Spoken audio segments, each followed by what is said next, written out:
वो सारे श्राद्ध आपके गरुड़ पुराण में लिखा है, आपके ग्रंथों के हिसाब से उचित है।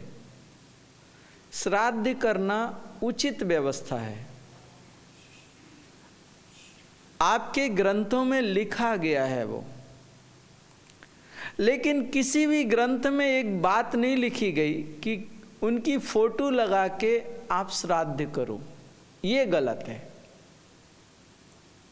आप पूरा श्राद्ध करो, वो उस लोक में है, तुम इस लोक में जो करोगे वो उनको वहां मिलेगा। लेकिन उस लोक से इस लोक में बुला लोगे तो फिर वो वापस कैसे जाएंगे? फिर वो वापस नहीं जा सकते। श्राद्ध जैसे ग्रंथों में लिखा गया वैसे करो, उनकी फोटो नहीं लगानी आपने, वो गलत है।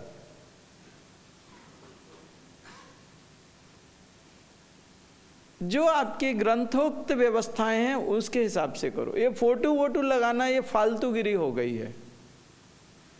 श्राद्ध से मेरा कोई विरोध नहीं है, वो एक श्रेष्ठ व्यवस्था है, उसको श्रेष्ठता से करो। व्यवस्था को खराब मत करो, डिस्टर्ब मत करो, अपनी मनमानी उसमें मत मिलाओ, ठीक है। अब भैया जी ये पूछना था, जो हमारे जो पूर्वज जा चुके हैं उनके साथ हमारे साथ उनके अपने फोटोज हैं, तो वो फोटोज हम रख सकते हैं, उनमें तो किसी तरह की परेशानी नहीं? एक काम करिए, उनको सॉफ्ट कॉपी में रख के उसको पानी में विसर्जित कर देना जाने के बाद। अच्छा, जो हमारे साथ है वो भी? हाँ। अच्छा। उसका क्या होता है कि उनको जो बीमारियां होती हैं वो बीमारियां परिवार में आती हैं। अच्छा।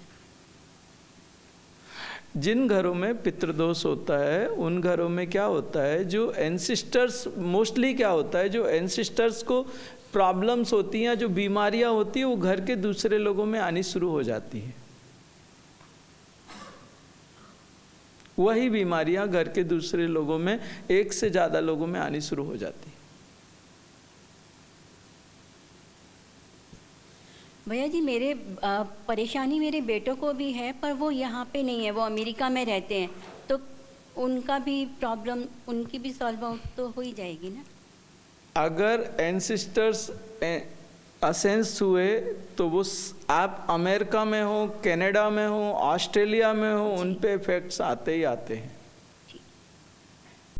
पितरों की कोई भी फोटो आप उसको नहीं रख सकते, वो एक प्रकार का उनके लिए बंधन होता है। जब वो शरीर छोड़ते हैं तो वो शरीर जब छूटता है तो उस शरीर के प्रति उनका लगाव होता है, अटैचमेंट होता है, एक उनके आकर्षण का कारण होता है, उनके रुकने का कारण होता है वो फोटो वगैरह। सेकंड, उसमें कभी धोखे से भी अगर अगरबत्ती लग गई या दिया दिख गया या ऐसे अगरबत्ती लेके भी निकल जाओ तो वो अगर किसी ऊपर के लोक में है तो उनका इन्वोकेशन हो जाता है, वो वापस पृथ्वी लोक में उनको नीचे आना पड़ता है, वो चाहें या ना चाहें, उससे वो नाराज हो जाते हैं।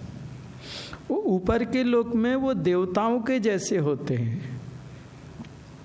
ये थर्ड डायमेंशन है, यहाँ पे जो फैसिलिटीज़ हैं वो सब थर्ड क्लास की हैं। वो जब शरीर छोड़ के इसके ऊपर के डायमेंशन में जाते हैं तो वहाँ पे इससे बेटर फैसिलिटीज़ होती है उनको, और वहाँ के डायमेंशंस उनके लिए परफेक्ट होते हैं, उनमें उनको तकलीफ नहीं होती। लेकिन अगर अपन उनको ज़बरदस्ती नीचे के डायमेंशन में लाते हैं तो वो नीचे गिरते हैं, और उसके बाद जो उन्हें तकलीफ होती है तो उनका क्रोध हमें सहना पड़ता है, वही पितृदोष है। तो ऐसा कोई भी साधन ना रखें जिससे वो वापस आएं। कोई भी फोटो वगैरह या दाम वगैरह हैं, आपको वो पानी में छोड़ के आने पड़ेंगे। हमारा जो गांव है तो 100 किलोमीटर दूर है, उधर तो घर में फोटो है, वो तो कल हम उधर जाके तो वहाँ पे कोई रहता है क्या? नहीं, वो सुनता नहीं, वो लोग नहीं तो सुनता नहीं तो मत करना, नहीं तो संघर्ष होगा। मैं हमारा वो जो बाजू में एक मकान है बहन का, उधर तो मैं कर सकता है। हमारा घर में 3 चाचा का बेटा लोग है।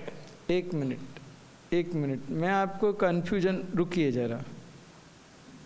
आपकी बहन शादी के बाद अलग हो जाती है, उसके मायके पक्ष के पितृ होते हैं और ससुराल पक्ष के पितृ होते हैं। आप अपने घर, बहन के घर का फैसला आप नहीं ले सकते, आप अपने चाचा के घर का फैसला नहीं ले सकते, और आपने कोई भी ऐसी बात उनसे नहीं करनी जिनसे उनके हृदय में पीड़ा आ जाए, दुख आ जाए। किसी को भी प्रेशराइज नहीं करना, अपन कहीं कोई संघर्ष खड़ा नहीं करना चाहते। जैसे मैंने आपको एक वैज्ञानिक तरीके से आपको समझाया और आप समझ गए, आपने स्वीकार किया, तो अपन लोग असेंशन सेशन कर रहे बराबर। अगर आप नहीं समझते तो मैं आपको प्रेशराइज नहीं करता था। ये प्रेम का सौदा है मित्रा, इसको प्रेम से ही होने दो, इसमें संघर्ष मत आने दो। जब तक वो सामने वाला समझता नहीं है तब तक आप उसको प्रेशराइज नहीं कर सकते, राइट? क्योंकि ये आपके इधर दिल से जुड़ा मामला है। हमारे माता पिता, उनका शरीर छूट गया, हमने उनकी फोटो लगाई और हमारा उनके प्रति एक हृदय से एक जो उनकी भावना है, आज हमें कोई आके, हमें नहीं मालूम क्या हो रहा है, लेकिन कोई आके कहे फोटो को पानी में फेंक दो और उनको मुक्त कर दो, तो हमें कहीं ना कहीं यहाँ पे एक ठोकर लगेगी। क्यों फेंके? हमारे आई बाबा आहे, हमचे आई बाबा आहे रे, कसं काय तू म्हणता? हमचे आई बाबा आहे ना, हमच्या घरी आहे, तू असं कसं म्हणू सकता? बोल सकता हूँ, मेरे माँ बाप है, उसकी फ़ोटो है, मेरे को उसकी याद आती है, मैं फ़ोटो को देखता हूँ, मुझे अच्छा लगता है। कैसे बोलोगे तुम फ़ोटो ठंडी कर दूँ? सामने वाला बोलेगा ही बोलेगा। जो चीज़ मैं तुम्हें समझाता हूँ उस समय मेरी जो कॉन्शियसनेस होती है, मैं जब आपसे बात करता हूँ, आप देखो जब मैं आपसे बात करता हूँ उस समय दूसरे विचार आपके मन में चल रहे होते हैं क्या? दूसरे विचार आते हैं क्या? नहीं आते। कारण एक ऊर्जा है मेरी, जब मैं बोलूंगा तो सिर्फ आप मुझे सुनोगे, आप कंप्लीट मेरी ओर कंसंट्रेट होते हो, आपका दिमाग और आपका मन बिल्कुल स्थिर होता है।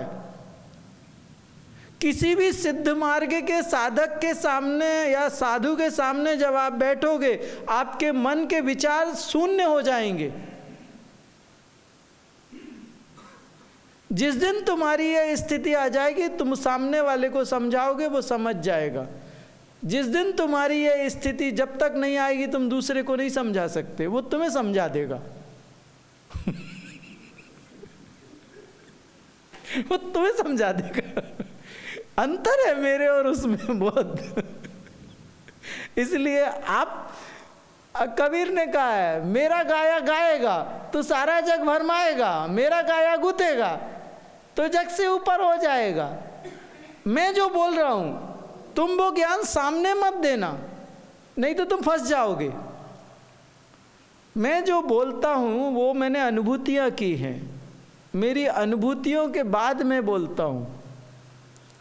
तुम जो बोलोगे तुम सुन के बोलोगे, तुमने अनुभूति नहीं की, इसलिए मत बोलो। जब तक तुम्हें अनुभूति ना हो तब तक सामने वाले को मत समझाओ। कबीर ने अनुभूति की इसलिए वो बोलता है, लेकिन कबीर की अनुभूति सुन के हम प्रोफेसर बन जाए और हम सबको समझाने लगे, गड़बड़ हो जाएगा, भ्रम फैलेगा उसमें। इसलिए आप समझाने, आप आ गए हो ये बड़ी बात है। उसके बाद में जब आप जहाँ रहते हो सिर्फ उतना बस कर लो।